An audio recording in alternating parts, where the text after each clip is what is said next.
Salut tout le monde. Dans l'épisode d'aujourd'hui, on va traiter de la suite des événements, toujours dans un ordre chronologique, qui succède à la chute du régime tyrannique d'Exas.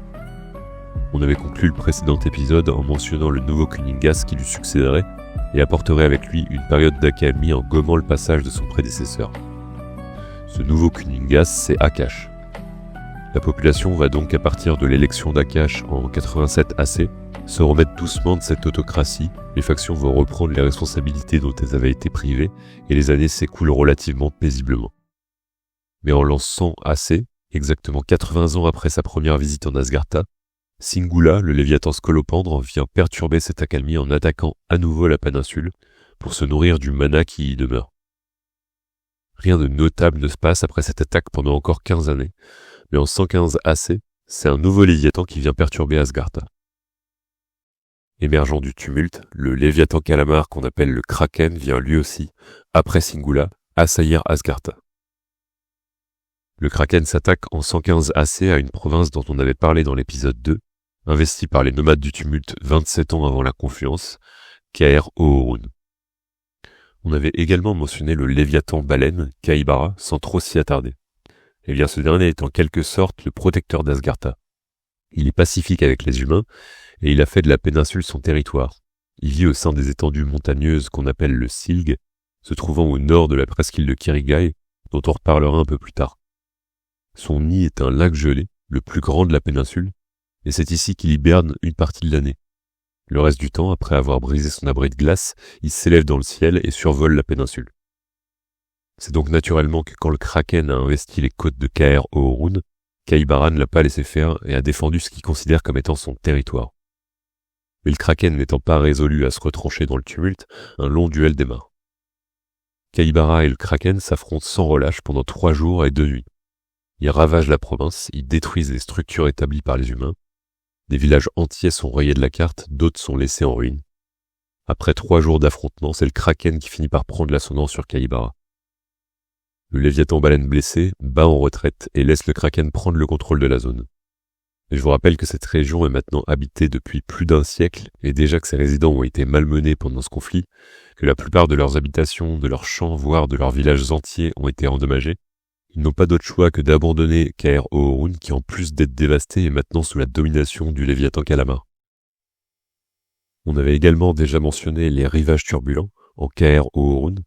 Eh bien, selon de nombreux explorateurs, c'est ici que le Kraken a élu domicile après son invasion. Les explorateurs évitent donc, dorénavant, de s'enfoncer trop loin dans ces récifs. Les cartes que je vous ai présentées dans les vidéos jusqu'à présent étaient toutes modifiées, parce qu'un détail qui aurait peut-être pu vous interpeller était présent sur toutes ces cartes.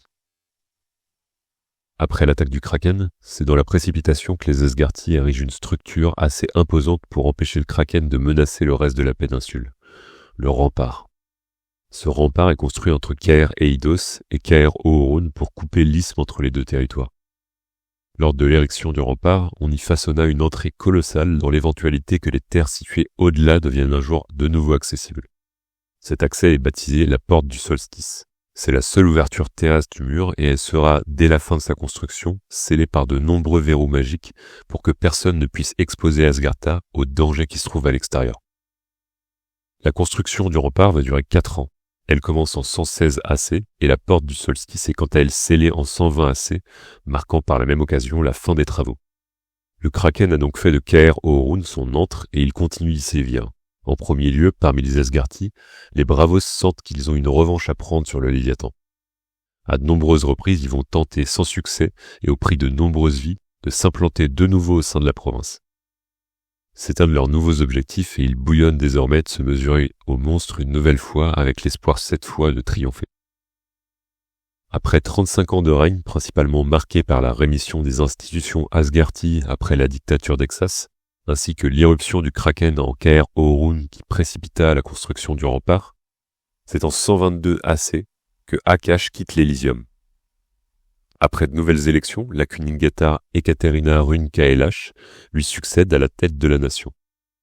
Peu de temps après son investiture, Ekaterina entame une nouvelle campagne d'exploration en s'établissant sur les presqu'îles de Kirigai et d'Enosha, ainsi que l'île de Suspira. Ce sont les explorateurs Rifat Asdrubal et Adrijan Runtai qui vont découvrir ces terres. Pour commencer, Kirigai se trouve à l'est de Caer Eidos. C'est une région quasiment entièrement recouverte d'une forêt dense et primale, la Katkhera. La Katkhera est une grande étendue boisée et inhospitalière. Elle est sauvage, dangereuse, mais regorge également de trésors insoupçonnés. La faune et la flore qui y résident est riche et diversifiée. À l'est de la Katkhera, on retrouve la zone montagneuse dont on a parlé précédemment, le nid du Léviathan-baleine, le Silg. Bien qu'envahi par les glaces, ces chaînes de montagnes abritent de nombreuses espèces animales. À l'est de Kirigai se trouve Enosha. Elle est séparée en 2 provinces, Caer Esvander à l'ouest et Caer Alcada à l'est. Là où Antea est majoritairement spécialisée dans la culture des céréales, des fruits et des légumes, Enosha se caractérise par la forte présence de pâturages et de régions montagneuses. Elle est donc reconnue pour son élevage et ses carrières minérales. C'est d'ailleurs pendant ces années d'exploration en 125 AC que débute le peuplement d'Antea. Le Kraken ayant sévèrement touché les ressources agricoles de la péninsule avec la dévastation de Caer Oorun, Antea en fait un remplaçant de premier choix, étant propice à abriter de nombreuses cultures céréalières et maraîchères. Dans Caer Alcada, on retrouve les terres brisées de Vanderun. C'est une région faite d'étendues herbeuses recouvrant d'énormes rochers qui lévitent au-dessus de l'océan. Il y a parfois des tremblements de terre quand ces îles s'entrechoquent. Les Hauts des Maconies est l'autre nom de Caer Alcada. Cette région flirte avec les nuages et est remplie de végétaux aux couleurs et aux formes très singulières, presque étranges. Certaines zones sont volcaniques et le sol émane des vapeurs toxiques. Enfin, au sud d'Enosha, la dernière région investie pendant le règne d'Ekaterina, c'est l'île de Suspira.